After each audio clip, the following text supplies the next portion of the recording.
Hello, my name is Sasha, And I'm Erica. and today we are going to be talking to you about the development of a sense of self. What is the self? Humans have a unique ability to be aware of themselves, and so naturally they develop an idea about what this self is. What qualities do I have? Am I good at sports? Am I bad at math?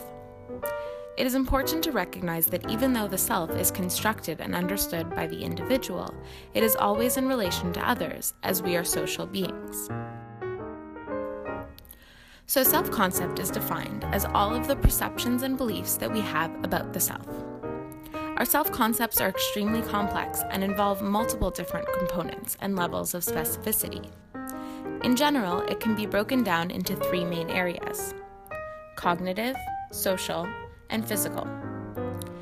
And within each, there are various subdivisions in which we can feel differently about ourselves. For example, we can feel that we are very capable at reading, but believe that our science skills are lacking. Often people feel certain aspects of themselves are an either-or. I am a left-brained person versus I am a right-brained person. This is an idea that most people get from socially constructed norms. So again, this idea of the self as a personal construction within a social context. The problem is that our construction of our self-concepts can be biased and don't necessarily correlate with reality. Someone who thinks that they aren't popular, for example, but has many friends. Where this inconsistency can be particularly harmful for students is in their beliefs about what they can achieve academically. This is where another important aspect of self comes into play, the idea of perceived self-efficacy, which was brought forth by Albert Bandura. This is defined as our personal belief about how capable we are of executing particular tasks in order to achieve certain goals or outcomes. The focus here is on how well we can perform the tasks rather than our characteristics. These beliefs, then, affect our choices of activities that we attempt and how much work we put into them. This idea is extremely important in school settings, particularly in terms of motivation. Which activities are we motivated to engage in and try to achieve? Zimmerman did a review in 2000 in which he found that higher self-esteem was related to more participation on the parts of students, them working harder, them persisting longer, and them experiencing less negative emotional reactions to failure. So for this reason, it is important that we allow our students the opportunity to experience successes, no matter how small they are, so that we can build their self-efficacy. Be careful though, small successes do not mean insignificant ones. They need to be challenging but attainable. How do we develop our self-concept? Well, firstly, we look to ourselves. What previous behaviors and experiences have I had that tell me something about who I am? This is a cycle though. The self-concept then influences the behaviors that I choose to do and the experiences that I will have, where those behaviors and experiences in turn affect my self-concept. Secondly, I look to others. There are two ways that others' behaviors can influence students' self-use. Number one, they compare with others. And two, they look to the reactions of others when they behave a certain way. This can either positively reinforce their self-concept and raise their self-esteem, or negatively reinforce their views of themselves. As teachers, we need to be aware of our own reactions.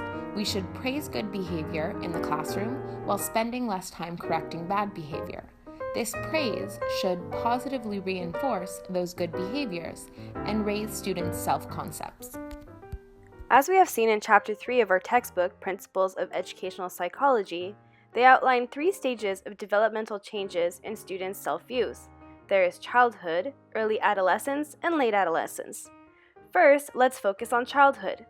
Childhood includes students that are in pre-kindergarten to elementary school, therefore, students that are between the ages of 4 to 11. In the early childhood stage, students tend to define themselves in terms of easily observable characteristics and behaviors. They have high self-esteem due to the lack of opportunities to compare themselves to other children their own age. In fact, Erikson believes that self-esteem in preschoolers tends to drop in an obvious manner once they enter elementary school, where they meet new friends and are in bigger settings where they see more children in and around their ages. In today's situation with iPads and smartphones, younger children are exposed to societal standards, therefore this stage is slowly becoming obsolete. The second stage is early adolescence. As children reach adolescence, they gain abstract thought and think of themselves in general terms such as smart, funny, athletic. Not only does their abstract thought develop, but social importance becomes incredibly important. Suddenly, friendship and popularity are things that are prioritized. Furthermore, self-concepts and self-esteem often drop further from elementary to high school. All this new attention to the self also develops two new phenomena called imaginary audience and personal fable. Imaginary audience is a concept where, in any social situations, a teenager feels that everyone's attention is focused completely on them. Because of this, they spend more time and attention on their physical appearance. This may lead teens to become extremely sensitive to things like embarrassment and can act out violently when criticized or confronted with insults. In today's society, social media acts as a new platform for adolescents to perform these imaginary audiences. They take selfies of themselves, post vlogs, images, and share their general thoughts on their Facebook news feeds or Snapchat or on Instagram to people they believe are their friends. They are telling themselves that their images and thoughts will be broadcasted throughout the social media universe and that what they are saying is important and unique. As mentioned in a 2014 study conducted by Singhal and Kumar, Facebook reinforces the imaginary audience. The overposting and oversharing on social media also leads teens to construct their pages to the likes of the online community and to even perhaps change their beliefs or interests in order to mimic that community. Singhal and Kumar call this behavioral rehearsal. This is when a teen will continually change their behavior to match the shared behavior of a group or community. Could it be argued that because of Facebook and other social media sites like Instagram and Snapchat, that even past the adolescent stages in our lives, imaginary audiences is still very prevalent and important? As young adults, we continue to use Facebook, Instagram, and Snapchat for the same reasons that teens do. We post selfies, videos, updates, all in the hopes of sharing ourselves to an imaginary audience as well. Personal fable is the idea that young teenagers often believe themselves to be completely different and unlike anyone else. Example, their feelings are unique and no one has felt this way before. Therefore, forget being an understanding parent or teacher, it's simply impossible for the student to feel like anyone understands. They will often have a sense of vulnerability and immortality, as they at times will experiment with drugs and alcohol, unprotected sex, and perhaps act promiscuous on social media, sharing daring images of themselves that do not necessarily correspond with their ages, without thinking of the consequences or having their images broadcasted online. For example, Amanda Todd. Imaginary audiences and personal fable connect with Piaget's adolescent egocentrism. It can also be said that it is due to cognitive changes, and it normally peaks in early adolescence and slowly declines. We have seen how the changing norms on Facebook lead individuals to change the ways they present themselves to the online community.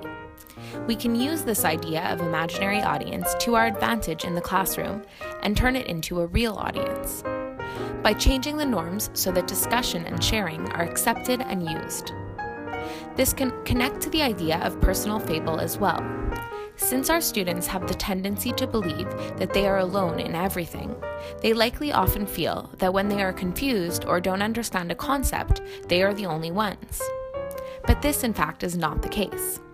So if we encourage sharing and openness in our classrooms, we leave room for students to see that they are not the only ones, and that others feel the same way.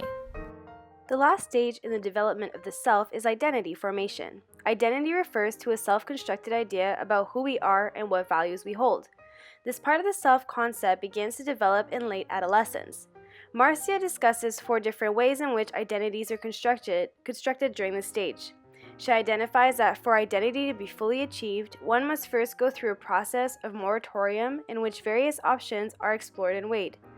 Although this does apply to a minority of teenagers, in fact, self-identity is an ever-changing process that can sometimes only be fully reached later on in adulthood. I think it's safe to say that many of my peers, myself and Sasha included, are in constant development of our identity, and that, as Marcia describes, we are more often than not in a constant limbo between moratorium and identity achievement.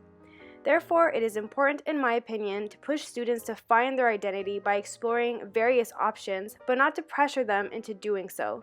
This should be led naturally, inside and outside of the classroom, but students should have the opportunity to find the things that truly interest them in order to move away from personal fable, away from imaginary audiences, and eventually towards identity achievement.